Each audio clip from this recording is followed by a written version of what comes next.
In the West, we've entered the age of secularism, also known as objective empiricism. If we can't see things with our eyes, if we can't touch them with our fingertips, then belief in these things is not only frowned upon, it's laughed at. As a result, belief in religion, trust in our institutions is at an all-time low. We interact with the world with a certain level of sarcastic irony. Marriage has been replaced with situationships. Dinners with the family have been replaced with frozen food consumed in front of our favorite device. If something does not have objective value in the material world, it's discarded. And this may not seem like a problem on the surface, but it's strange that even as our lives grow wealthier and more comfortable each year, our feelings of happiness grow lower. And there's a void and emptiness that none of us can seem to fill, no matter how much stuff we accumulate. Now, Buddhism has the cure to this problem, but first, I'd like to explain why objective empiricism, while not bad necessarily, is incomplete. And to demonstrate that, I'll use this watch.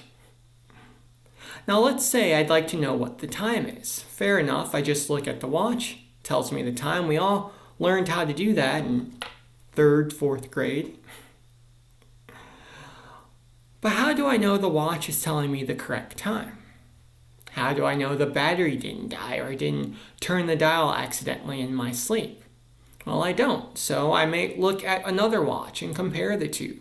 But how do I know that both watches aren't incorrect? It's possible. So I look at a 3rd, and then a 4th, and then a 5th. On and on and on until I've looked at every watch in the world, and finally I have to admit that there's no real, irrefutable way for me to know with 100% certainty that I have the correct time. But the problem gets even worse. How do I know the watch is real? Now, you might say I know it's real because I can see it, because I can hold it in my hand, but all that proves is that my eyes and my fingertips are sending signals to my brain that it interprets as watch. I could most definitely be hallucinating.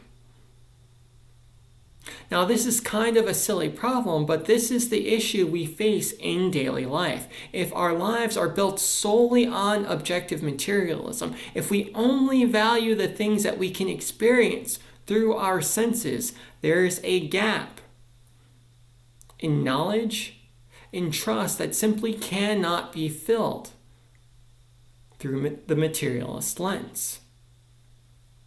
Now, in order to figure out how to solve this problem, we can look to this book. It's The Revolution of Buddhist Modernism. It gives the history of Pure Land Buddhism, largely Pure Land Buddhism in America. And there's a quote here from Reverend Manchi Kiyozawa, who is my great Dharma grandfather. So he was Reverend Koyo Kubose's teacher's teacher. And here's what Reverend Kiyozawa had to say about objective materialism. Philosophy is said ultimately to fix the foundation for all the fields of study. Yet its ultimate principles always fall into the limited world. What then is the ladder into the clouds by which to step out of the relative world and climb to the absolute world? One can say direct perception or touch, but isn't faith the clearest term?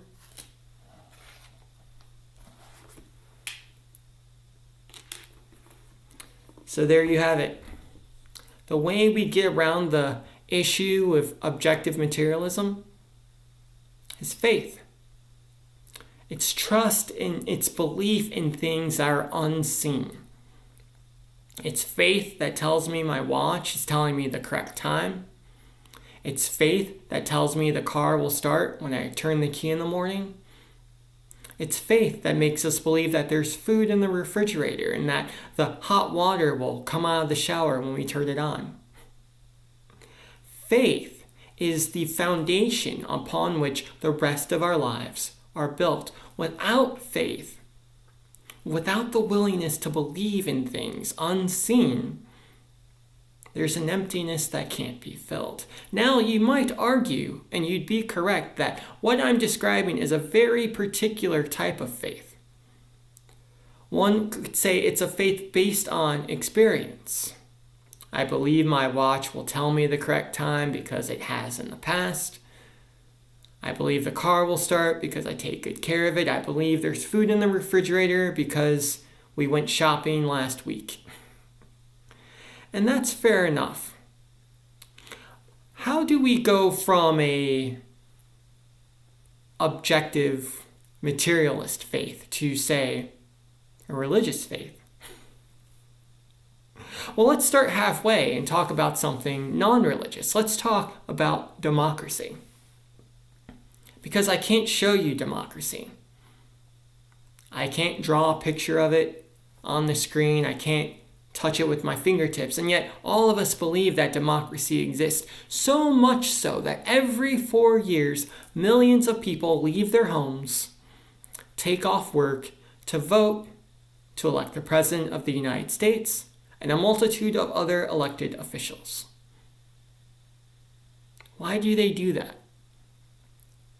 Faith. They have faith that democracy exists. They have faith that their vote matters, that the institution, while imperfect, is better than no institution at all, and that faith spurs them to action. Thus, it's not experience that's the foundation of reality. It is, as Reverend Kiyozawa said, faith that gives us the motive power to move through the world. Now, in terms of religion and how that works, Reverend Kiyozawa had this to say.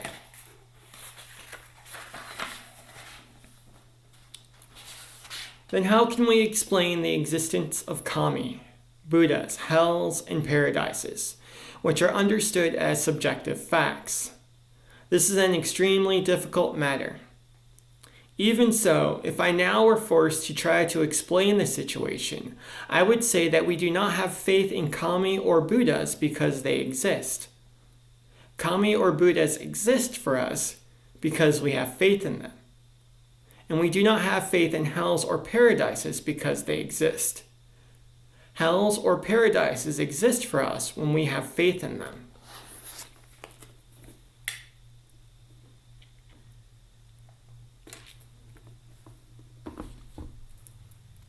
Hells and paradises exist because we have faith in them.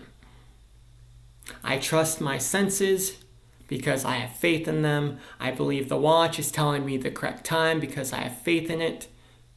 Democracy exists because of faith, and so too the Buddhas, the kamis, the bodhisattvas. Faith is the foundation upon which all of these things are built. They don't exist and then we have faith, quite the opposite. We have faith and then they exist.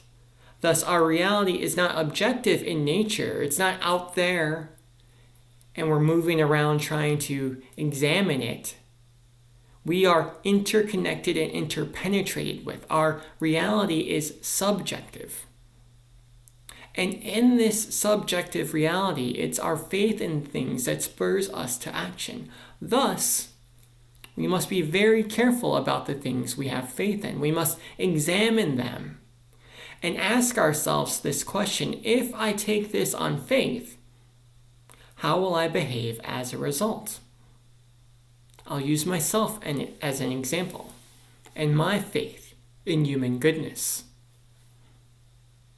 Now, I have faith that human goodness exists in spite of all the terrible things that happen in the world, because the Buddha believed that human goodness exists and he was an enlightened being, so I have faith in that. But I also have faith because I know that by having faith in human goodness, I become a kinder, more gentler person. I'm more trusting to my neighbors. I'm more considerate of my friends. I'm able to go about my daily tasks with a sense of excitement, sometimes even joy. I believe the future will be better because I have faith that human goodness will prevail. Now, do I have proof of that fact? Can I draw it on the screen? No, of course not. But using that faith as a foundation, I fill that gap I mentioned earlier, and I build a foundation that a life can be built on. Religious faith is the foundation upon which we build our lives, but it's very difficult to have that sort of faith. So I'd encourage you to start small. Have faith in yourself. Have faith that the seed of enlightenment exists within you, and that through your practice, through the meditation, through the chanting, through the sutra study, you can manifest that enlightenment in daily life. By having faith in yourself, you'll learn to have faith in the rest of the world. And remember, the Buddhas and the Kammis all have faith in you. Amitabha.